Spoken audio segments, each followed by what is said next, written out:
दोस्तों, महाभारत का जब भी जिक्र होगा तो द्रौपदी का नाम सबसे पहले आएगा। माना जाता है कि द्रौपदी ही महाभारत का मुख्य पात्र थी। द्रौपदी के जीवन में कुछ ऐसे रहस्य हैं जिनका जिक्र टीवी सीरियल में कहीं पर भी नहीं किया गया है, लेकिन वेदव्यास जी की मूल महाभारत में इसका विस्तार से वर्णन किया गया है। द्रौपदी के जीवन का एक वो क्षण जब द्रौपदी ने भगवान श्री कृष्ण और अपने 5 पतियों के आगे स्वीकार किया कि जब अर्जुन ने उसे स्वयंवर में जीत लिया था और फिर अपनी माता कुंती के पास जब उसे लेकर पहुँचे तो उनकी माता ने उन 5 के बीच उसे बांट दिया। अभी थोड़ी देर पहले उस स्वयंवर सभा में थोड़ी देर के लिए ही सही, लेकिन जिस नव युवक पर मैं आसक्त हुई थी, काश उसी से विवाह कर लेती। लेकिन उस समय तो मैंने दूरदर्शिता पर ध्यान नहीं दिया और एक विवेकहीन निर्णय ले लिया, जिसकी सजा मुझे इस वक्त भोगनी पड़ रही। उस समय द्रौपदी विचार कर रही थी कर्ण के विषय में,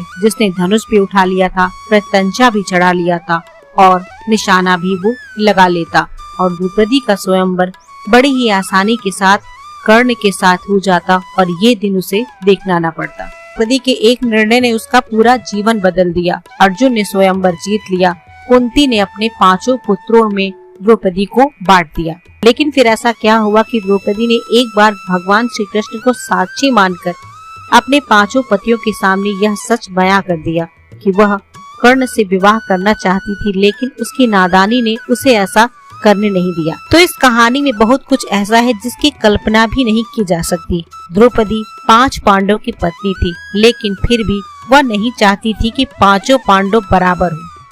द्रौपदी अर्जुन को सबसे ज्यादा प्यार करती थी, लेकिन दूसरी ओर अर्जुन द्रौपदी के प्रेम नहीं दे पा रहे थे, क्योंकि वो श्री कृष्ण की बहन सुभद्रा को सबसे अधिक प्रेम करते थे। पांडवों के वनवास के 12वें वर्ष एक घटना घटी।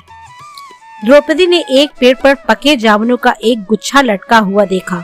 द्रौपदी ने उसे देखकर उसे तोड़ा और वह उसे खाने ही वाली थी। भगवान श्री कृष्ण ने अचानक वहां पहुंचकर द्रौपदी को वो फल खाने से रोक दिया और बोले, ठहरो द्रौपदी, तुम इस फल को मत खाना, यह एक दिव्य फल है।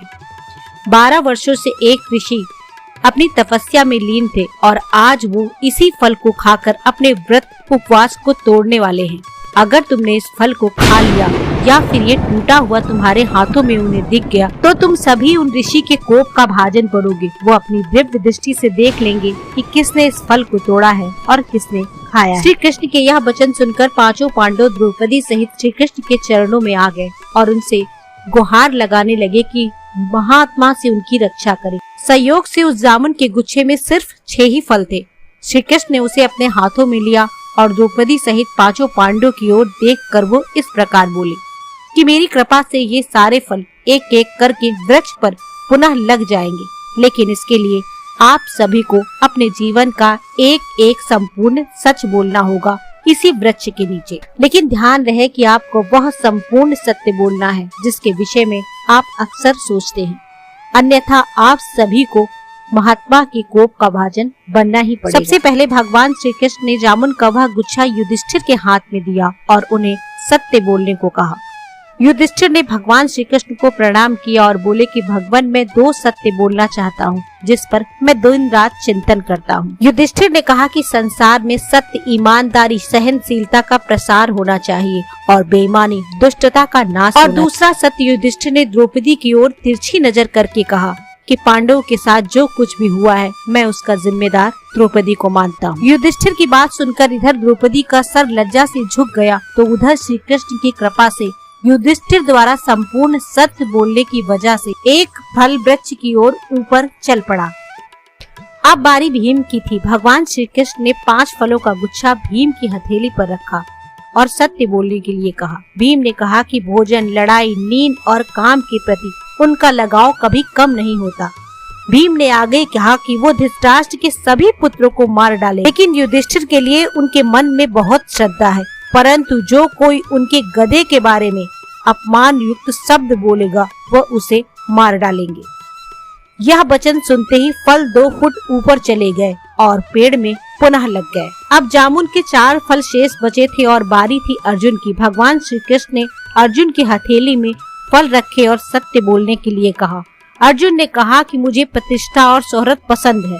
मेरे जीवन का उद्देश्य तब तक पूरा नहीं होता जब तक मैं युद्ध में कर्ण को नहीं मार देता। के लिए मैं धर्म विरोधी रुख भी अपना सकता हूँ। अर्जुन के बाद नकुल और सहदेव ने भी बिना कोई रहस्य छुपाए सच बोल दिया और पांचों फल वृक्ष में जाकर लग गए। अब बारी थी द्रौपदी की और फल सिर्फ एक बचा था। भगवान श्री कृष्ण ने द्रौपदी के हाथों में जैसे ही फल रखा तो द्रौपदी ने सर्वप्रथम अपने पांचों पतियों की ओर देखा और अंत में भगवान श्री कृष्ण की ओर देखकर मानो उनसे मन ही मन कुछ याचना करने लगी। भगवान श्री कृष्ण द्रौपदी के मन की मनसा समझ गए और मन ही मन मुस्कुराने लगे। भगवान श्री कृष्ण समझ गए कि इस फल के साथ अब कुछ न कुछ गड़बड़ जरूर होने वाली है। द्रौपदी से भगवान श्री कृष्ण ने आग्रह किया कि वो अपने जीवन का सत्य बोले।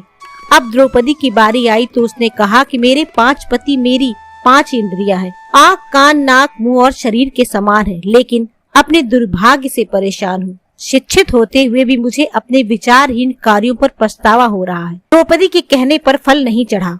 फल ऊपर नहीं चढ़ा तो द्रौपदी लज्जा से डूबी जा रही थी। आंखों से अश्रु बहने लगे। द्रौपदी ने फिर अपने पति की ओर देखा और कहा, मैं तुम सभी 5 से प्रेम करती हूँ, लेकिन मैं भी 6ठे व्यक्ति से प्रेम करती हूँ और उसका नाम कर्ण है। मैं जाति के कारण कर्ण से विवाह नहीं कर सकी, लेकिन अगर ऐसा होता तो शायद मुझे इतना कष्ट न होता। द्रौपदी के यह वचन सुनकर 5 पांडव हैरान ले गए, लेकिन द्रौपदी के यह वचन मुंह से निकलते ही वह अंतिम फल भी वृक्ष में जा लगा। तब श्री कृष्ण ने 5 पांडवों को बताया कि द्रौपदी के मन में आखिर ये इच्छा क्यों जागृत हुई और अभी तक क्यों बरकरार है। श्री कृष्ण ने बताया कि उसके बहादुर 5 पति थे, लेकिन मुसीबत के समय उसकी किसी ने रक्षा नहीं की, इसलिए द्रौपदी के मन में ये ख्याल घर कर गया और अभी तक घर बनाकर वहीं पर रह रहा है। श्री कृष्ण की बात सुनकर 5 पांडव लज्जित तो बहुत हुए, लेकिन वो कर भी क्या सकते थे। वो श्री कृष्ण के चरणों में गिर पड़े और क्षमा मांगने लगे।